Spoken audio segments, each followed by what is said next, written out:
বন্ধুরা, অতীতে আমি অনেকবার রবীন্দ্রনাথ ঠাকুরের গীতাঞ্জলি নিয়ে ভিডিওতে কথা বলেছি। এই গীতাঞ্জলি যেমন আপনাদের কাছে অনেক গুরুত্বপূর্ণ এক গ্রন্থ, তেমনি আমার নিজের কাছেও বটে। আমরা সবাই গীতাঞ্জলি সম্পর্কে কিছু জানি, কিন্তু তারপরেও আমার মনে হয় যে গীতাঞ্জলি নিয়ে জানা যেন শেষ হতে চায় না কিছুতেই। এটা খুব মজার একটি বিষয় এবং এই জন্যই আমি সবসময় বলতে চাই যে এই পুরো বাঙালি জাতি, তাদের জন্য যদি একটি বইকে নির্বাচন করার প্রশ্ন আসে অথবা একটি শ্রেষ্ঠ বইয়ের কথা বলার প্রসঙ্গ আসে, তাহলে নির্দ্বিধায় বোধ করি গীতাঞ্জলির নামকেই বলতে হবে।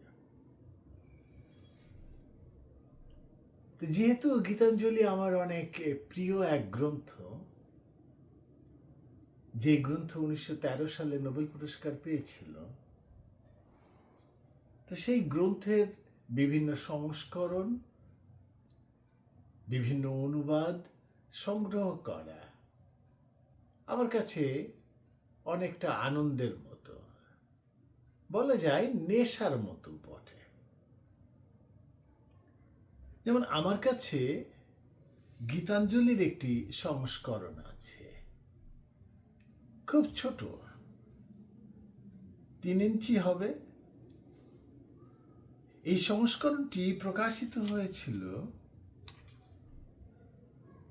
রবীন্দ্রনাথের জন্ম শতবর্ষে। তো সেটি এই টরন্টো শহরে আমি পেয়ে গিয়েছিলাম ঘটনাক্রমে, এবং আমার কাছে মনে হয়েছিল আমি যেন কি এক সম্পদের অধিকারী হয়ে গিয়েছি। এই যে গীতাঞ্জলি, এই গীতাঞ্জলি প্রকাশিত হয়েছিল 1910 সালে, আমরা সেটা জানি। এবং এই গীতাঞ্জলিতে মোট গান ছিল 157টি। তো গীতাঞ্জলি নিয়ে আমি যখনই বারবার কথা বলি, তখন এর ইংরেজি অনুবাদ, যে অনুবাদ নোবেল পুরস্কার পেল, এবং সেই যে বাংলা মূল গীতাঞ্জলি এবং ইংরেজি অনুবাদের গীতাঞ্জলি, তার একটি তুলনামূলক পর্যালোচনা ইত্যাদি বিষয়গুলো আমার কথার ভেতরে চলে আসে। আমরা জানি যে এই বাংলা গীতাঞ্জলি, যেটি 1910 সালে প্রকাশিত হয়েছিল, সেটি মোটামুটিভাবে 1908 এবং 9 সালে রবীন্দ্রনাথ যখন অনেকগুলো গান রচনা করছিলেন, সেই রচিত গানগুলোর একটি সংকলন। এবং এই সংকলনের উৎস হিসেবে অনেকেই কিন্তু ভেবে থাকেন যে 1907 সালে রবীন্দ্রনাথের কনিষ্ঠ পুত্র শমীন্দ্রনাথ ঠাকুর যখন মারা যান, সেই যে মৃত্যু শোক, সেই শোককে শক্তিতে পরিণত করার মতো একটি বিষয় যেন পরিস্ফুটিত হয়েছিল এই গীতাঞ্জলির মধ্যে। এই গীতাঞ্জলি একসময় এমন একটি পরিপ্রেক্ষিতে আসলো যে রবীন্দ্রনাথের সাথে এই কলকাতায় বা সেলাইদহে বা বোলপুরে বিভিন্ন সময়ে যে বিদেশিরা এসেছেন, তাদের একজন রদেনস্টাইন, তিনি আসলেন এবং রবীন্দ্রনাথের সাথে দেখা হলো তার। রদেনস্টাইন শিল্পী ছিলেন, এবং তিনি যখন জানলেন যে রবীন্দ্রনাথ কবিতা লেখেন, তিনি রবীন্দ্রনাথকে উৎসাহিত করেছিলেন কিছু কবিতাকে ইংরেজিতে অনুবাদ করতে। তো রবীন্দ্রনাথ কিছু অনুবাদ করেছিলেন, অল্প কিছু, এবং তিনি পরিকল্পনা করছিলেন যে 1912 সালের জানুয়ারি মাসের দিকে তিনি লন্ডন যাবেন। এবং আপনাদের অনেকের জানা আছে যে সে সময় তিনি শারীরিক অসুস্থতার কারণে জাহাজে উঠতে পারেননি। এবং সে সময় যে ঘটনাটি ঘটল সেটি হচ্ছে যে তিনি পুরো 5-6 মাস শিলাইদহে থাকলেন, বিশ্রাম নিলেন এবং অনেকগুলো ইংরেজি কবিতায় নিজের বাংলা কবিতাকে, গানকে অনুবাদ করলেন। সেই অনুবাদগুলো নিয়ে তিনি যখন পরবর্তীকালে লন্ডন গেলেন, সেখান থেকে বেরুলো গ্রন্থ গীতাঞ্জলি। ফাঁকে গীতাঞ্জলি সেই ইংরেজি অনুবাদটি একটি কপি দেখিয়ে রাখতে চাই, বিস্তারে আমি পরে যাব। তো এই যে রবীন্দ্রনাথ গেলেন লন্ডনে, সেখানে কিন্তু তার এই গীতাঞ্জলির অনুবাদ নিয়ে একটি গল্প তৈরি হয়ে গেল। মানে রদিনস্টাইনের সাথে তার একদিন দেখা হলো, সেবার তিনি কিন্তু গেছেন তার পুত্র রথীন্দ্রনাথ ঠাকুর এবং পুত্রবধূকে সাথে নিয়ে। তো রদিনস্টাইন তাকে বললেন যে তোমাকে তো বলেছিলাম কবিতার ইংরেজি অনুবাদ করতে, তাহলে সেই অনুবাদের খসড়া আমি এখন দেখতে চাই। এবং তখন সবার মানে দৃষ্টিতে আসলো, ও তাই তো, সেই পাণ্ডুলিপি কই? এবং রথীন্দ্রনাথকে জিজ্ঞেস করলেন। তখন রবীন্দ্রনাথকে জানালেন যে ছোট সুটকেসের ভেতরে ওই পাণ্ডুলিপিটি রয়ে গেছে বা ছিল, সেটি তো পাওয়া যাচ্ছে না। মানে যেই গীতাঞ্জলি পরবর্তীকালে নোবেল পুরস্কার পাবে, তার আগের গল্পটা কেমন, সেই গীতাঞ্জলি তো পাওয়া যাচ্ছে না। তো তখন যেটি ঘটল সেটি হচ্ছে রথীন্দ্রনাথ গেলেন লন্ডনে ট্রেন স্টেশনে এবং লস্ট অ্যান্ড ফাউন্ডে তিনি রিপোর্ট করে আসলেন। কি রিপোর্ট? যে এরকম একটা সুটকেস হারিয়ে গেছে। এবং কয়েকদিন পরে খুবই সৌভাগ্যক্রমে, আমি বলবো এটি তো রবীন্দ্রনাথ বা রথীন্দ্রনাথের সৌভাগ্য নয়, আমাদের সমগ্র বাঙালি জাতির সৌভাগ্য। সেই সৌভাগ্যক্রমে সেই সুটকেস পাওয়া গেল। সেই সুটকেস থেকে হাতে লেখা সেই পাণ্ডুলিপি রদিনস্টাইন টাইপ করালেন, একটি পাণ্ডুলিপি তৈরি করলেন এবং সেই পাণ্ডুলিপি প্রকাশের জন্য তিনি যেটি করলেন সেটি হচ্ছে একটি ভূমিকা লেখার জন্য তৎকালে বিখ্যাত ইংরেজ কবি ডব্লিউ.বি. ইয়েটসকে বললেন। ইয়েটস একটি ভূমিকা লিখেছিলেন এবং সেটি ইন্ডিয়া সোসাইটি লন্ডন থেকে প্রকাশিত হয়েছিল। তো ইন্ডিয়া সোসাইটি লন্ডন যে কাজটি করেছিল সেটি হচ্ছে যে তারা তো একটি লিমিটেড কপি ছেপেছে, এটা তো কমার্শিয়াল কপি না। এবং ওই বইটি সোসাইটির সকল সদস্য তাদের কাছে পৌঁছানোর জন্য তারা 750 কপি ছেপেছেন, ছাপা হলো। এবং এরপরে যেটি বিষয় ঘটল সেটি হচ্ছে যে সেই বই অনেক পত্রপত্রিকায় লন্ডন এবং লন্ডনের বাইরে অনেক পত্রপত্রিকায় ওই বই নিয়ে অনেক আলোচনা পর্যালোচনা ছাপা হতে থাকলো। এটি হচ্ছে মজার বিষয়। এই যে বইটি নিয়ে আলোচনা হচ্ছে, সেই আলোচনার পরিপ্রেক্ষিতে ম্যাকমিলান কোম্পানি একসময় রবীন্দ্রনাথের কাছে প্রস্তাব করেন যে তারা বইটি একটি বাণিজ্যিক সংস্করণ প্রকাশ করতে চান। এবং আমরা দেখলাম যে ম্যাকমিলান কোম্পানি প্রথম যে সংস্করণ প্রকাশ করলেন সেটা হচ্ছে 1913 সালের মার্চ মাসে। সেই মার্চ মাসের যে বই ম্যাকমিলানের, এটি কিন্তু ম্যাকমিলানের বই, আমার কাছে যে সংস্করণটি রয়েছে সেটি হচ্ছে 1915 সালের।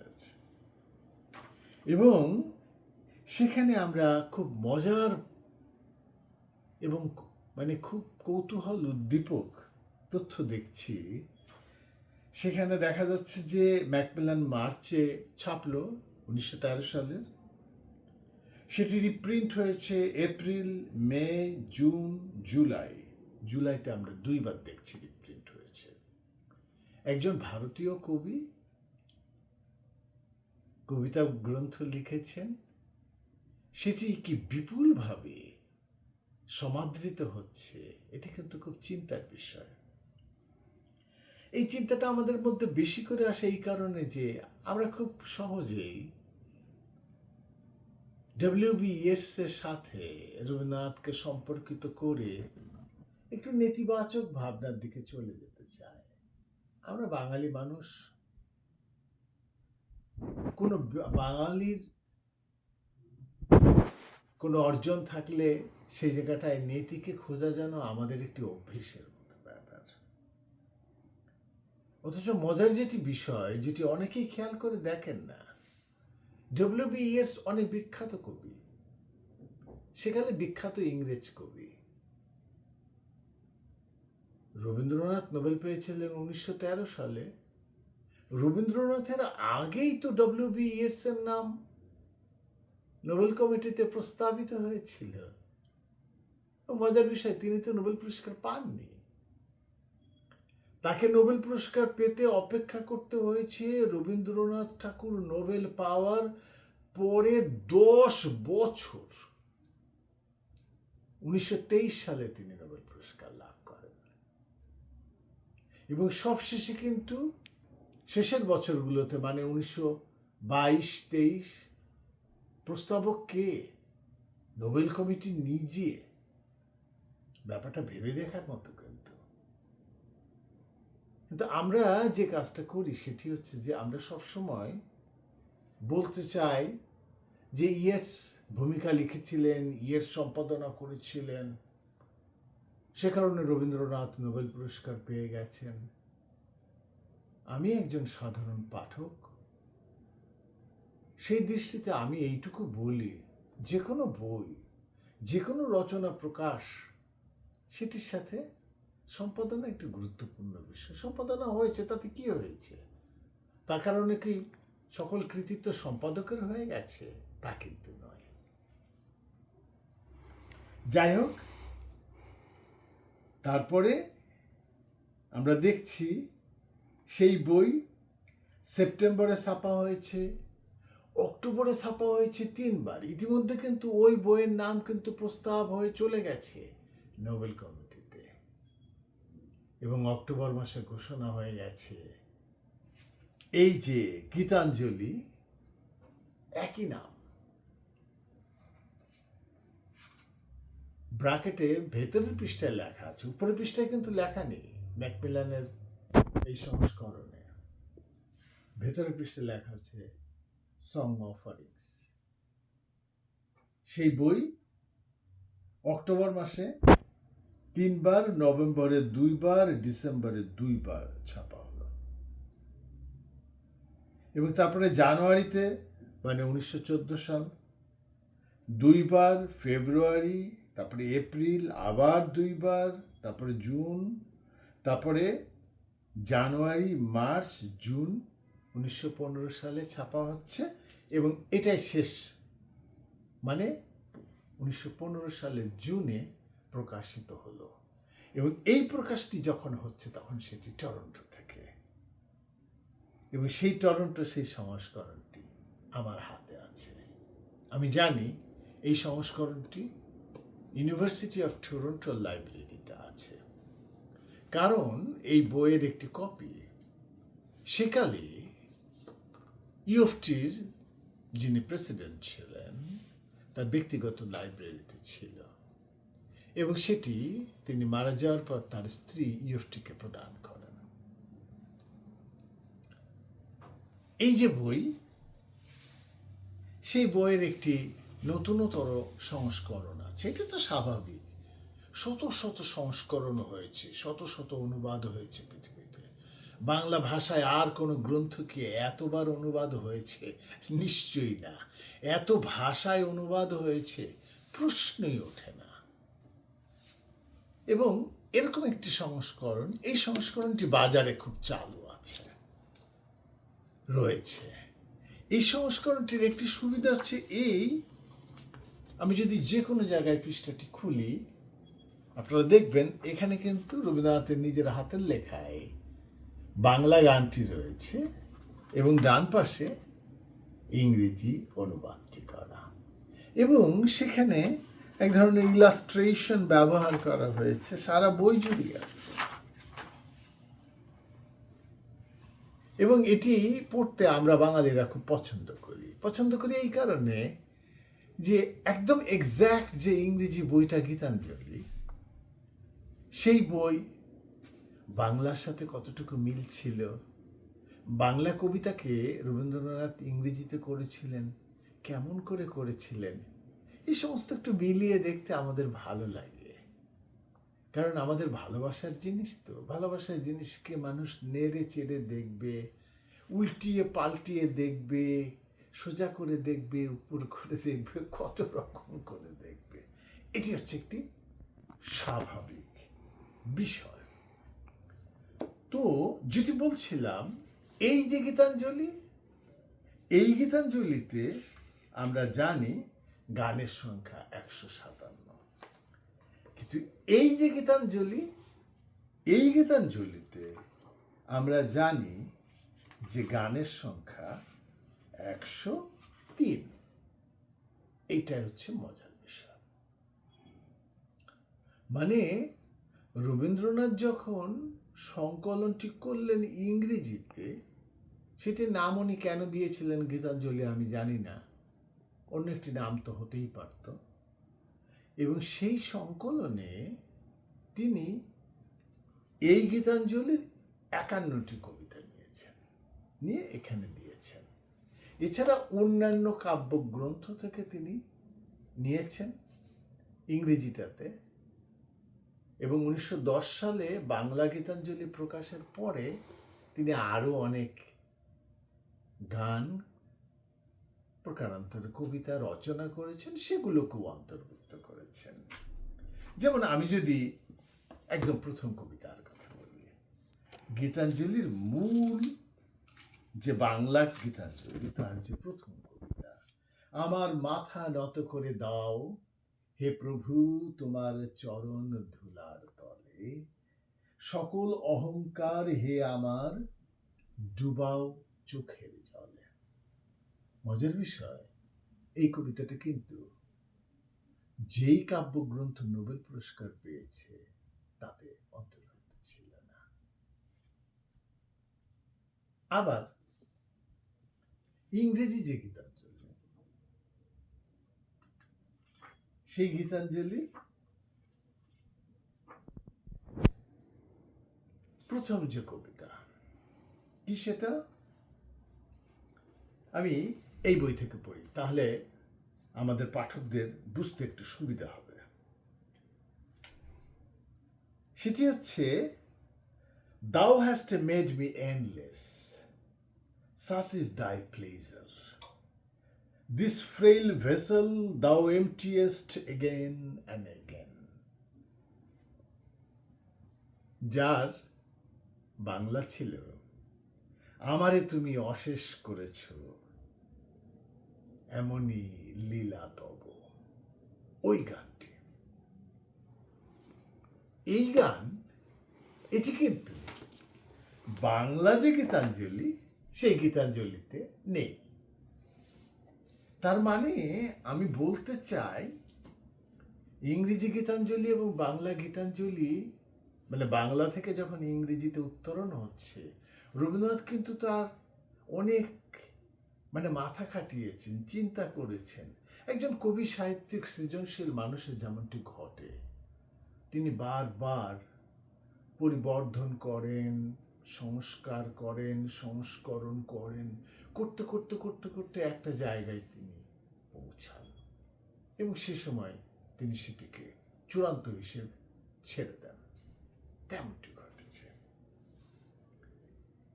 এখন যেটি বলবো সেটি হচ্ছে যে এই যে ইংরেজি বাংলা গীতাঞ্জলি হয়েছিল, এই বাংলা গীতাঞ্জলির পুরোটুকু সেটি কিন্তু ইংরেজিতে অনুবাদ হয়েছে এবং সেই বইটির অনুবাদকের নাম জো উইন্টার। জো কিন্তু এখনো জীবিত আছেন। আমি জোকে একটা ইমেল করেছিলাম এবং তিনি আমাকে জানিয়েছেন যে কলকাতার বুদ্ধিজীবীরা তাকে স্বাগত জানায়নি, তার গ্রন্থকে স্বাগত জানায়নি। আমি বুঝতে পেরেছি জোর ভেতরে একটা কষ্ট আছে, একটা বেদনা। কারণ জো যে আন্তরিকতা নিয়ে বাংলা ভাষা শিখে গীতাঞ্জলিকে অনুবাদ করেছেন, সেটি সত্যি একটি অসাধারণ বিষয়।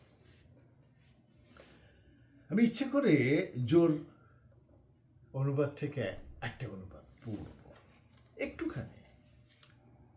যেমন প্রথম যে কবিতাটা, আমার মাথা নত করে দাও হে তোমার চরণ ধুলার তলে, সকল অহংকার হে আমার ডুবাও চোখের জলে। জো উইন্টার কিভাবে সেটিকে অনুবাদ করলেন? Oh, now beneath your feet's dust, let my head kneel on the ground. Yield up my arrogance to tears. সকল অহংকার হে আমার, let all my pride be drowned. জোর এই বইটি পড়তে পড়তে আমার একটা জিনিস মনে হচ্ছিল, যারা প্রবাসী রবীন্দ্রনাথকে নতুন প্রজন্মের কাছে নিতে চান, রবীন্দ্রনাথকে অবাঙালি সমাজের কাছে পরিচিত করতে চান, তারা কিন্তু জোর এই অনুবাদটি ব্যবহার করতে পারেন। জো তো একজন ব্রিটিশ এবং তিনি একজন কবি, তিনি বাংলা ভাষা শিখেছেন, সে কারণে তার অনুবাদ একটি অন্য মাত্রা লাভ করেছে। Poetic translation of Rabindranath Tagore, সেটি নতুন প্রজন্ম এবং অবাঙালি পাঠকের জন্য অনেক ভালো একটি পাঠ বলে আমার নিজের মনে হয়েছে। যেমন ধরা যাক, আজি ঝড়ের রাতে তোমার অভিসার, পরাণ সখা বন্ধু হে আমার। মূল গীতাঞ্জলিতে কিন্তু এই কবিতা আছে। জো কি করে অনুবাদ করলেন? Tonight in storm to a lover's meeting, oh my friend, friend of my heart, you seek away. The sky is weeping and I unsleeping, vigil keeping.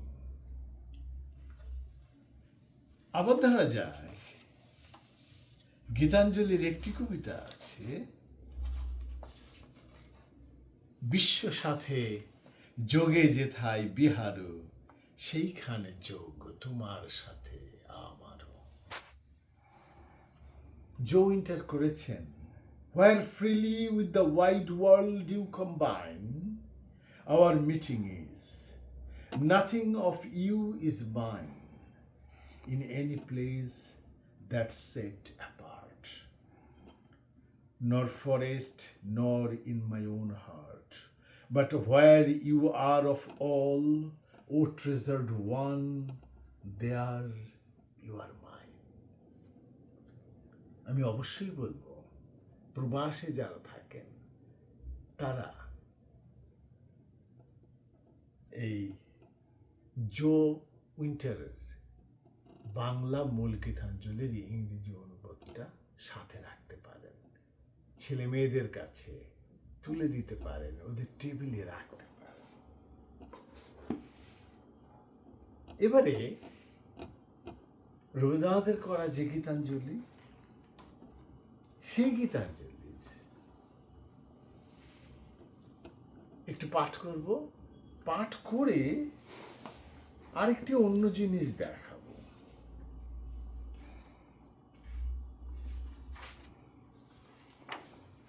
যেমন যে ইংরেজি গীতাঞ্জলি নোবেল পুরস্কার পেয়েছে, সেই গীতাঞ্জলির ৩৫ সংখ্যক গান হচ্ছে: চিত্ত যেথা ভয় শূন্য, উচ্চ যেথা শির, জ্ঞান যেথা মুক্ত, যেথা গৃহের প্রাচীর, আপন প্রাঙ্গণ তলে দিবস সর্বরি, বসুধারে রাখে নাই খণ্ড ক্ষুদ্র করি, যেথা বাক্য হৃদয়ের উৎসমুখ হতে উচ্ছ্বসিয়া ওঠে, যেথা নির্বাড়িত স্রোতে দেশে দেশে দিশে দিশে কর্মধারা দায়, অজস্র সহস্র বিধ চরিতার্থ দায়।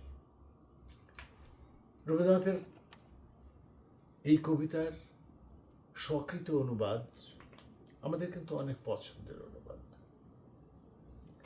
তিনি কিরকম করে লিখেছিলেন?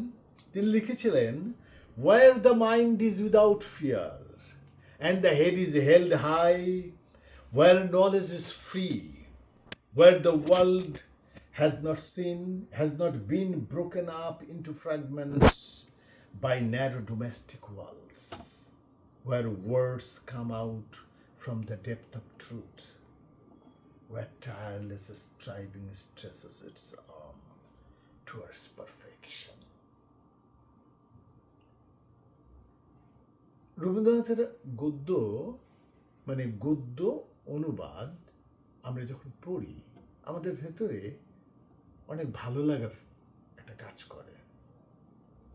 আমাদের বলতে আমি বোঝাচ্ছি বাঙালিদের, আমরা যেন এই ইংরেজি পড়লে রবীন্দ্রনাথের ওই বাংলা বাক্যগুলোকে খুব অনুভব করতে থাকে, ফিল করতে থাকে, অ্যালাইন করতে পারে। কিন্তু সাম্প্রতিক সময়ে সেটির একটি রিক্রিয়েশন হয়েছে, এবং সেই কাজটি করেছেন প্রিয়া শারুকায় চাবরিয়া। প্রিয়ার এই বইয়ের অনুবাদ তিনি নাম দিয়েছেন সিং অফ লাইফ, এবং সেখানে আরেকটু করে সাবটাইটেল দেয়া আছে রিভিশনিং টেগার্স গীতাঞ্জলি। এবং প্রিয়া তার ভূমিকাতে এবং অন্যান্য ইন্টারভিউ অনেকগুলো আমি শুনেছি, কারণ প্রিয়ার বইটা আমি যখন ইংরেজিতে পড়ছিলাম, আমি যদি বাংলা অনুবাদকে সরিয়ে রাখি, তাহলে আমার খুবই মনে হচ্ছিল আমি গীতাঞ্জলি পড়ছি, এটা বলে না দিলে আমি বুঝতে পারতাম না। কিন্তু পরে আমি একটা জিনিস বুঝেছি, সেটি হচ্ছে তিনি কিন্তু রবীন্দ্রনাথের যে সত্য, the truth Rabindranath has delineated, presented in his poems, সেই সত্যটাকে তিনি কিন্তু ধারণ করেছেন। সেই সত্যটাকে নিজের মতো করে একটি আলাদা পোয়েটিক প্রেজেন্টেশনে তিনি উপস্থাপন করেছেন। এবং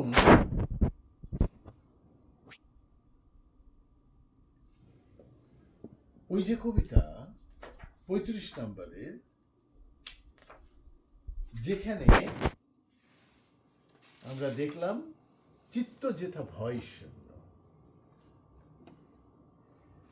আপনারা যদি প্রিয়ার কবিতার বইয়ের ছবিটা দেখেন, এরকম ছবিটা দেখলে বোঝা যায় যে যেন এই অনুবাদক, প্রিয়া নিজেও তো একজন কবি, অনেক বিখ্যাত কবি, সেলিব্রেটেড পোয়েট, তিনি যেন রবীন্দ্রনাথের কবিতাকে ধারণ করে তারপরে ধ্যানস্থ হয়েছেন।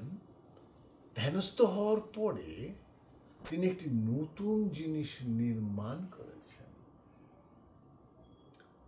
এই পুরো কবিতাটাকে তিনি একটা লাইনে দাঁড় করালেন। কি সে লাইন? Into freedom let my country awake. শেষ।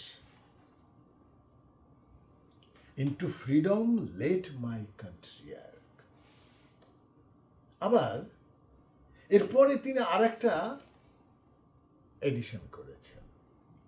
সেখানে কিভাবে তিনি বলছেন, ওই যে চিত্ত যেথা ভয় শূন্য উচ্চ যেথাশীল, তিনি বলছেন, may the mind be without fear, knowledge free, world not broken, words come from truth, reason not lose its way, mind be led to ever widening thought and action.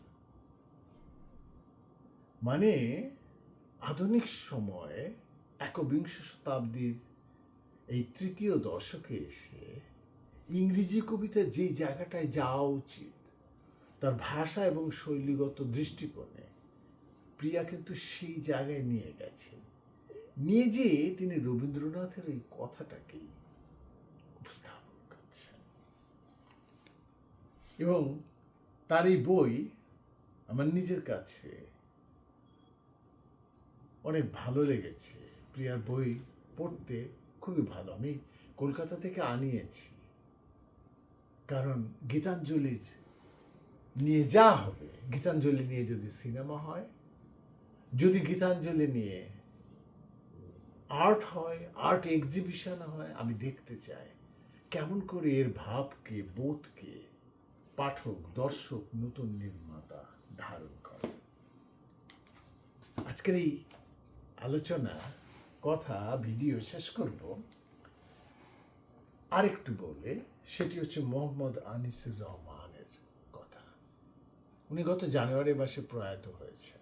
এই বইটি songs of Tagore, philosophy selected translations paintings, এটি প্রকাশিত হয়েছিল বোধ করি 1999 সালে। এবং সেই বই যখন প্রকাশিত হয় তখন আমি ঢাকা থেকে সংগ্রহ করি। পাঠক সমাবেশ এটার প্রকাশ। আমি জানি না কতজন বাংলাদেশের পাঠক এটি সংগ্রহ করে রেখেছে, কিন্তু আমার ভালো লেগেছিল এই যে আনিসুর রহমান সাহেব, তিনি কিন্তু তিনি তো রবীন্দ্রনাথের গানের শিল্পীও ছিলেন এবং গানের অনুবাদকও ছিলেন, এবং নন বেঙ্গলি মানুষের কাছে, অবাঙালি মানুষদের কাছে তিনি রবীন্দ্রনাথের গানকে পৌঁছানোর চেষ্টা করেছেন। যারা রবীন্দ্রনাথের গান ইংরেজিতে গাওয়ার কথা ভাবেন, প্রবাসী তো অনেক সময় দরকার হয়, আমি বলবো তারা কিন্তু এটি ভাবতে পারেন, দেখতে পারেন। আমি মনে করি আনিসুর রহমান সাহেব এটি একটি ভালো কাজ করেছে। যাই হোক, ভিডিও অনেক দীর্ঘ হলো, কোনো অসুবিধা নেই। এটি তো রবীন্দ্রনাথ, এটি তো গীতাঞ্জলি। এটি এত দীর্ঘ হতে পারে যা আমাদের কল্পনার বাইরে। এটি 1 ঘন্টা কেন, এটি 1 দিন, 1 বছর, আমি মনে করি শত সহস্র মানুষ, হাজার হাজার বই যদি গীতাঞ্জলি নিয়ে লেখে, তাহলেও গীতাঞ্জলির ভাব পুরোটুকু আয়ত্ত আমাদের আসবে না, শেষ হয়ে যাবে না। তারপরেও নতুন পাঠক, নতুন শিল্পী গীতাঞ্জলিকে নতুনভাবে আবিষ্কার করবেন। এবং সেই জায়গায় রবীন্দ্রনাথ অসামান্য একজন মানুষ, অসামান্য একজন স্রষ্টা। সবাই ভালো থাকুন, আমার জন্য শুভকামনা।